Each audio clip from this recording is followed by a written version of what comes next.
കണ്ടു ഇഷ്ടപ്പെട്ടു കെട്ടി. ഗോപാലൻ സീന കണ്ടു ഇഷ്ടപ്പെട്ടു എടുക്കുന്നു. അതിവിടെയാണ് കേട്ടോ ടിക്കറ്റത്.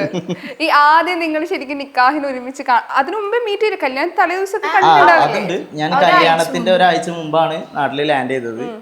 അപ്പോ ഞാൻ ലാൻഡ് ചെയ്ത് നേരെ എയർപോർട്ടിൽ നിന്ന് പോയത് വീട്ടിലേക്കാ. നൈറ്റ് രാത്രിയാ പോണത് കേട്ടോ, അതാണ് നോട്ട് ദ പോയിന്റ്. രാത്രി കൊച്ചി എയർപോർട്ടിൽ ഇറങ്ങി അവിടുന്ന് മലപ്പുറത്തേക്ക് 5 മണിക്കൂറോളം ഡ്രൈവ് ഉണ്ട്. ആ ഡ്രൈവ് നേരെ വന്ന് നൈറ്റാണ് ഇത് സമയം. 11 മണി കഴിഞ്ഞിട്ടുണ്ട്. അപ്പൊ ഇവളെ വീട്ടിലല്ല നിൽക്കുന്നത്, നെയ്ബറുടെ വീട്ടില് അവിടെ പോയിരിക്കുക. അപ്പൊ ഞാൻ വിളിച്ചപ്പോ ഞാൻ പറഞ്ഞിട്ടില്ല വീട്ടിലേക്ക് വരുന്നത്, അത് വേറെ കാര്യം, സർപ്രൈസ്. അതാണല്ലോ നമ്മള് മെയിൻ. ഈ പുറത്തു പോണ എല്ലാരും മെയിൻ അതാണല്ലോ. അപ്പൊ ആളെ ഞാൻ വിളിച്ചിട്ട് പുറത്തിറങ്ങാൻ പറഞ്ഞു.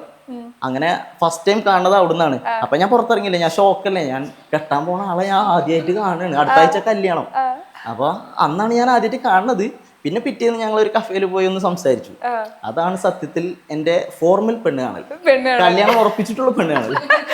നേരിട്ട് കണ്ടപ്പോ ആദ്യം ആശു പറഞ്ഞെന്താ, രണ്ടുപേർക്ക് നല്ല വെറൈറ്റി ആയിരിക്കുമല്ലോ. എനിക്ക് പേടിയൊന്നും, ഞാൻ പിന്നെ ഞാൻ കുറച്ച് അവിടുന്നൊക്കെ വരുന്നല്ലേ. അപ്പൊ തന്നെ പേടി കാണിച്ച കുട്ടി എല്ലാം വിചാരിക്കും ഇവൻ എന്താന്ന് വിചാരിച്ചിട്ട് ഞാൻ ഒരു ഓക്കെ മൂഡിലാ പോയത്. എന്തായിരുന്നു ആശു ആദ്യം പറഞ്ഞേ? ഇഷ്ടപ്പെട്ടോ ചോദിച്ചു. മറുപടി ശരിക്കും ഞാൻ ആദ്യമായിട്ട് ഇങ്ങനത്തെ ഒരു സ്റ്റോറി കേൾക്കണം കേട്ടോ. ശരിക്കും ഇതുപോലത്തെ ഒത്തിരി സ്റ്റോറികൾ ഉണ്ടാവില്ലേ, വെറൈറ്റി മലപ്പുറത്തിന് എനിക്ക് തോന്നുന്നത്. കാരണം ഒരിക്കൽ പോലും കാണാതെ ആരെങ്കിലും കെട്ടാൻ ഒരുങ്ങുമോ? ചാൻസ് കുറവാണ്. സത്യം. കാരണം നമുക്ക് ജീവിതകാലം മുഴുവൻ കൊണ്ടുനടക്കേണ്ട ഒരാളാണ്. അതെ. ഞാൻ എന്താ പറയാ, എനിക്കെന്റെ വീട്ടുകാരെ ആ ഒരു കാര്യത്തില് വിശ്വാസമായിരുന്നു.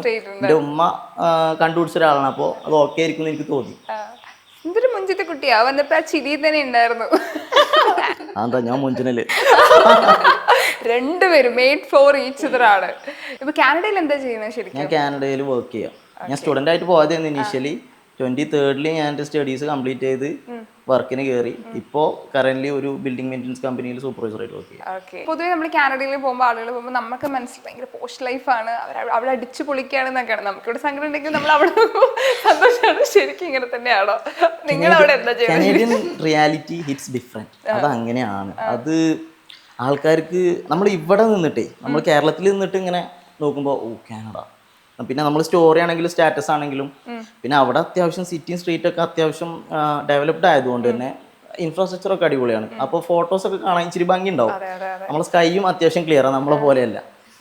പൊല്യൂഷൻ കുറവായത് കാരണം അത്യാവശ്യം നല്ല സ്കൈ ഉണ്ടാവും. അപ്പോൾ കുഴപ്പമില്ലാത്ത ഫോട്ടോസും കാര്യങ്ങളും കിട്ടും. വെതറും അങ്ങനെ ഒരു ഓക്കെ. മഞ്ഞൊക്കെ കാണുമ്പോൾ ആൾക്കാർക്ക് ഭയങ്കര കുളിർമയും ഭയങ്കര സന്തോഷമുള്ള കാര്യമാണ്. ഈ മഞ്ഞ് 2 ദിവസം നമുക്ക് പറ്റുള്ളൂ. 4ാമത്തെ ദിവസം മഞ്ഞ് പണ്ടെങ്കിലെങ്കിലും 6 മാസം നമ്മളാ മഞ്ഞ് കിടന്ന് ഭയങ്കരമായിട്ട് ബുദ്ധിമുട്ടണം.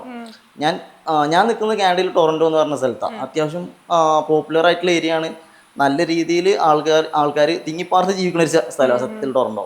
അപ്പോൾ അവിടുത്തെ ലൈഫ് സ്റ്റൈൽ എന്ന് പറഞ്ഞാൽ അവിടെ എല്ലാ എത്നിസിറ്റിയിലുള്ള ആൾക്കാരും ഉണ്ട്, പല കൺട്രിയിൽ നിന്നുള്ള ആൾക്കാരുണ്ട്. അപ്പോൾ നമുക്ക് ഒരുപാട് കൾച്ചർ അതേപോലത്തെ കാര്യങ്ങളൊക്കെ നമുക്ക് എക്സ്പീരിയൻസ് ചെയ്യാൻ വേണ്ടി പറ്റും. പക്ഷേ എത്രയൊക്കെ കൾച്ചർ നമ്മൾ എക്സ്പീരിയൻസ് ചെയ്ത് കഴിഞ്ഞാലും നാട് ഹിറ്റ്സ് ഡിഫറെൻറ്റ്. അതാണ് മെയിൻ.